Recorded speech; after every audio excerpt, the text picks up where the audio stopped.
नमस्कार, बहुत स्वागत है आप सभी का। आप देख रहे हैं एबीपी न्यूज। आपके साथ मैं हूं अपर्णा मौजम। वक्फ अमेंडमेंट बिल को लेकर राज्यसभा में चर्चा लगातार जारी है। Chair has given time. क्या कह रहे हैं आप रमेश जी? क्या कह रहे हैं? मैं मान्यवर प्लीज मान्यवर आप बोले।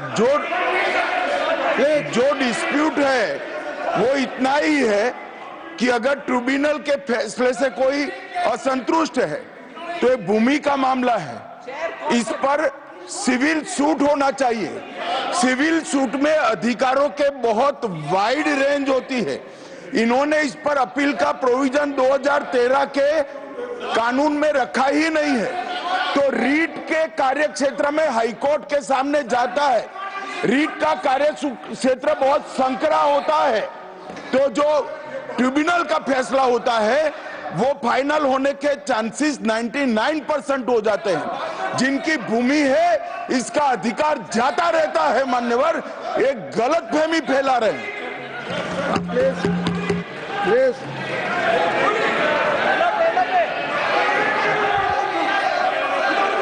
यस, आप ही को दे रहे हैं, आप सुनते नहीं सर, आप ही को कह रहा हूं मैं।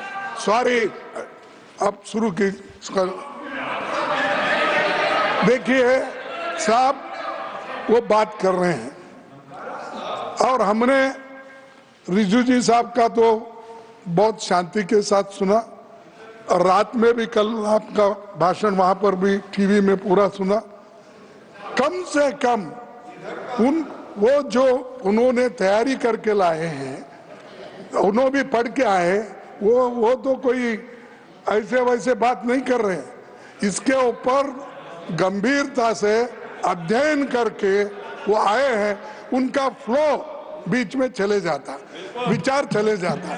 तो इसलिए मैं आपसे कृपा करके विनती करता हूं, उधर के लोगों को टोकना बंद करने के लिए कहो। जो कुछ कहना है वो अपनी बात उत्तर में कहे, मैं यही चाहता हूं। अब उनको कंट्रोल करिए। Doctor Syed Naseer Hussain, please please. Sir, tribunal के बारे में इन्होंने कहा, रिजू जी ने, कि 2 थे, उन्होंने 1 बढ़ा दिया। 2013 में भी 3 ही थे। 2013 में भी 3 ही थे। 2013 में भी इस्लामिक स्कॉलर डोमेन एक्सपर्ट थे। बल्कि इन्होंने अभी कर दिया कि रिटायरिंग या सर्विंग, पहले हम लोगों ने सर्विंग जज को रखते थे। भ्रम में फैलाया जा रहा था कि वक्फ का ट्रिब्यूनल है, वक्फ कॉन्स्टिट्यूट करती है, लेकिन स्टेट गवर्नमेंट कॉन्स्टिट्यूट करता है, वक्फ बोर्ड नहीं कॉन्स्टिट्यूट करती है। चर्चा जारी है तो वहीं वक्फ बिल को लेकर सीएम योगी का बयान सामने आया है। महाकुंभ की जमीन पर भी वक्फ ने दावा किया था। वक्फ के नाम पर प्रयागराज में भी कब्जे किए गए। ये बोर्ड भूमाफिया का बोर्ड हो गया था। बड़ी खबर आपको बता रहे हैं, सीएम योगी ने बड़ा बयान दिया है। बिल लाकर पीएम मोदी ने इस पर लगाम लगाई। प्रधानमंत्री का आभार जताया है। मुख्यमंत्री योगी आदित्यनाथ ने कहा कि वक्फ बिल को लेकर हम आभारी हैं प्रधानमंत्री मोदी जी के, गृह मंत्री अमित शाह जी के, जिन्होंने वक्फ बोर्ड की मनमानी पर लगाम लगा करके वेलफेयर के कार्य के साथ ये सभी बोर्ड जुड़े। इसके लिए वक्फ बोर्ड से संबंधित एक अत्यंत महत्वपूर्ण अधिनियम को संसद में, लोकसभा में पारित किया है। आज राज्यसभा में भी पारित होगा। बहनों और भाइयों, देश के प्रति निष्ठा होनी चाहिए।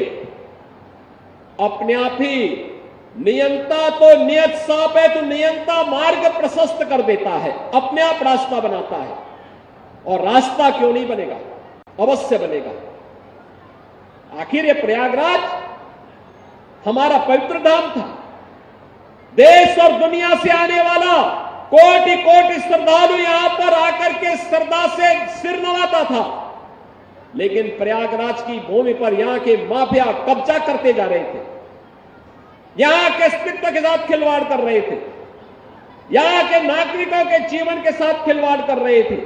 जो कोई भी आवाज उठाता था उसको ही मार दिया जाता था, अपहरण कर दिया जाता था, गायब कर दिया जाता था।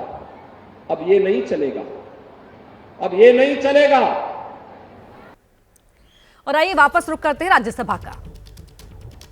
मस्जिद मंदिर की बात, सिर्फ मस्जिद की बात नहीं साहब, इस देश में बहुत खूबसूरत मंदिरें बने, जबरदस्त मॉन्यूमेंट्स हैं देखने के लायक, गुरुद्वारास हैं, चर्चेस हैं, मस्जिद हैं। अगर आप 400, 500, 600 साल पुराने इमारतों के कागज पूछेंगे, तांबे में, पीतल में जहां लिखा था, कहां से ढूंढ के लाएंगे? उसका प्रूफ सिर्फ ये है, ये हर समुदाय के लिए सही है कि those properties, those institutions exist even today and they are in long usage. That is the proof of that being in waqf.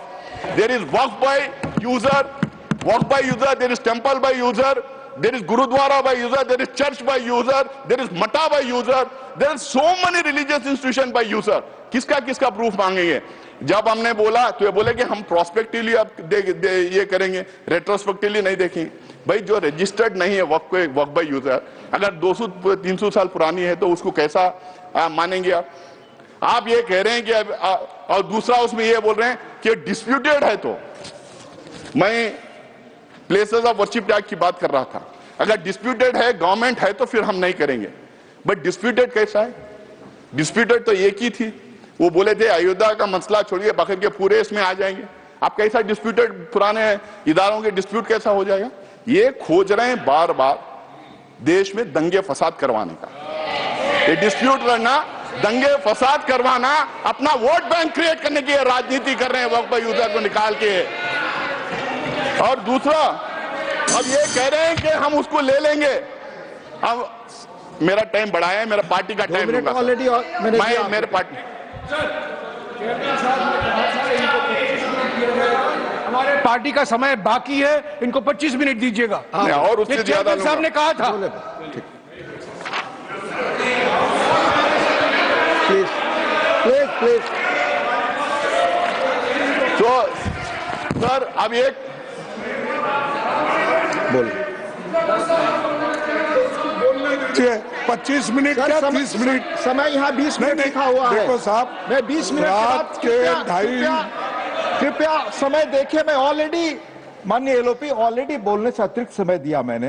Please आप मैं ले रहा हूं सर। आप बोलिए सर दूसरा, सर आप ये कह रहे हैं कि वक्फ बाय यूजर ऐसा ही रहेगा जो रजिस्टर्ड है, और दूसरी तरफ कह रहे हैं कि पोर्टल हम नया ला रहे हैं और उस पोर्टल में हर एक वक्फ को फिर दोबारा रजिस्टर करना पड़ेगा। भाई वक्फ बाय यूजर वो रजिस्टर्ड हो गया तो सीधा उठा के डाल लीजिए उसमें, आप फिर दोबारा उनको क्यों रजिस्ट्रेशन करें? आप चाह रहे हैं कि फिर वो दोबारा पेपर उससे मांगे, आप पेपर ना दें, फिर आपके लोग जाके दंगा फसाद करें और आपका वोट बैंक बढ़ता रहे। ये आपका वो है। सर तीसरा, ढांचे की बात कर रहा हूं मैं। ये बहुत जोर जोर से रिजू जी बोल रहे थे कि ये सेक्युलर कैरेक्टर है वक्फ बोर्ड का सेक्युलर कैरेक्टर है। वक्फ बोर्ड सिर्फ एडमिनिस्ट्रेशन और गवर्नेंस नहीं देखती है, वक्फ बोर्ड रिलीजियस अफेयर्स में भी दखलंदाज करती है, रिलीजियस अफेयर्स भी देखती है। अगर आपको इतना ही है, अगर आप कह रहे हैं, अगर मैं आपकी बात भी मान लूं, तो मैं आपसे पूछना चाहता हूं, क्या हिंदू रिलीजियस एक्ट के तहत जो इंस्टीट्यूशंस बने, endowment act, Muzrai department, places of Hindu religious places act, SGPC और अलग अलग समुदाय के जो इदारे जो बने हैं, क्या उसमें एक मुसलमान, एक सिख, एक बुद्धिस्ट, एक जैन को आप रखेंगे? क्या मुझे रखेंगे आप उसमें? आप मुझे रखेंगे आप उसमें? ये बिल्कुल मेरे राइट के खिलाफ है। जो कॉन्स्टिट्यूशन मुझे जो राइट देता है उसके खिलाफ है, और इसको लेके काफी जजमेंट भी है। दूसरा सर, मैं उसके सारे को, और ये जो कह रहे हैं, और ये जितने यहाँ पे हैं, यहाँ पे Bihar Hindu religious trust act, Madras Hindu religious and endowment act, Orissa का, तमिलनाडु का, उत्तर प्रदेश का, आंध्र प्रदेश का, सब में साफ लिखा जाता है कि सिर्फ और सिर्फ हिंदू वहां रहेंगे और कोई और दूसरे मजहब का आदमी नहीं रहेगा। जब वहां पे वो एक्ट में ही है, तो यहाँ कैसे आप दूसरे लोगों को देंगे? आप एक्चुअली क्या प्रूव करना चाह रहे हैं? आप लाके क्या हमारे ऊपर भरोसा नहीं? क्या हम काबिल नहीं हमारे इंस्टीट्यूशंस को चलाने के लिए? आप हम लोग को सेकेंड ग्रेड सिटीजन बनाना चाह रहे हैं, हमारे ऊपर स्पाइंग करना चाह रहे हैं आप।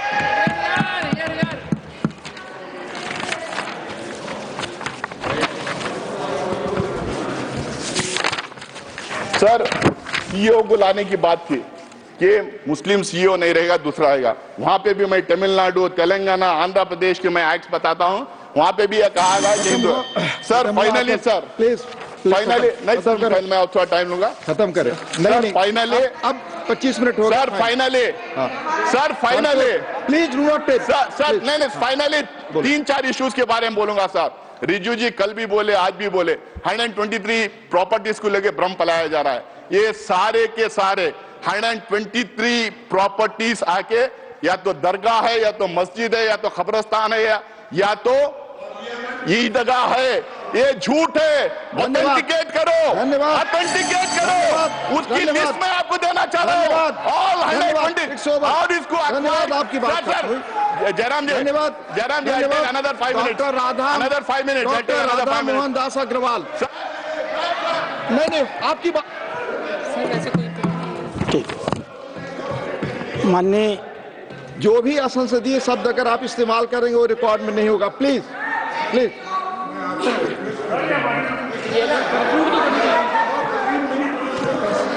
जी हाँ, यहाँ जो लिखा हुआ 20 मिनट 20 से 25 हुआ।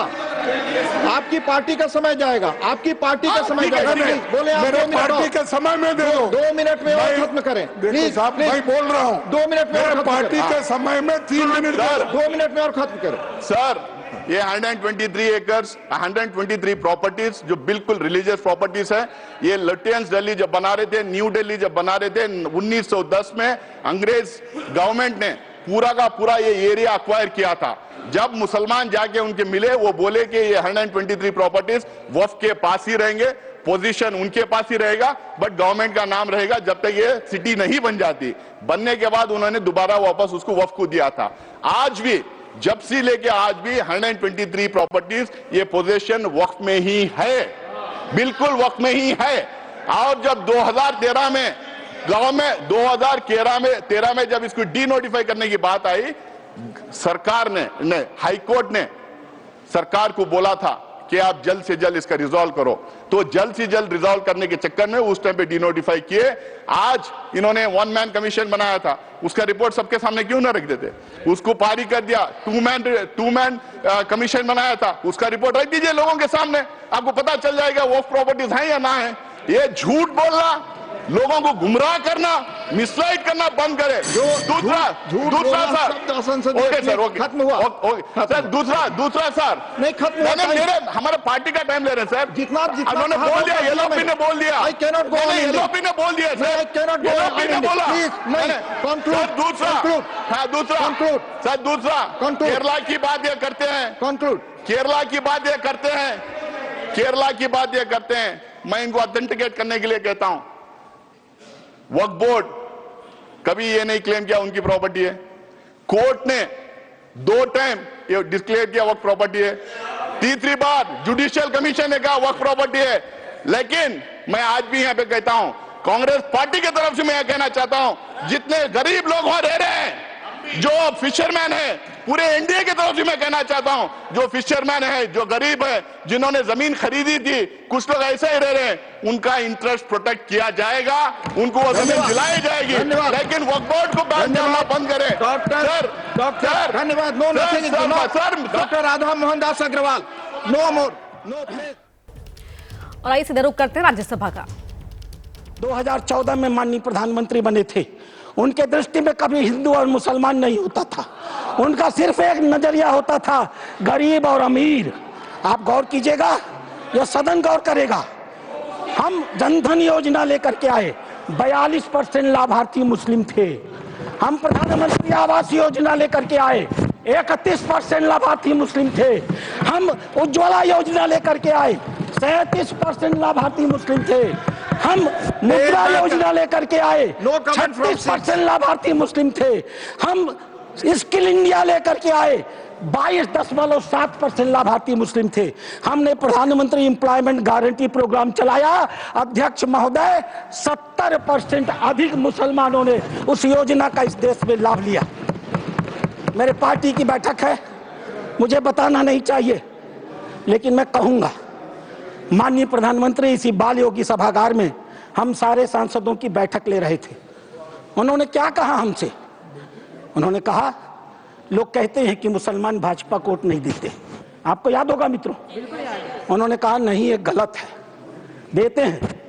और अगर मान लिया जाए कि नहीं देते हैं, तो इसका मतलब क्या है? क्या वो देश के नागरिक नहीं है?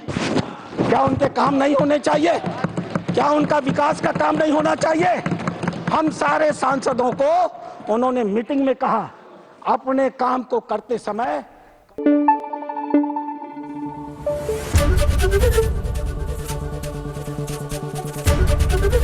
एबीपी न्यूज आपको रखे आगे।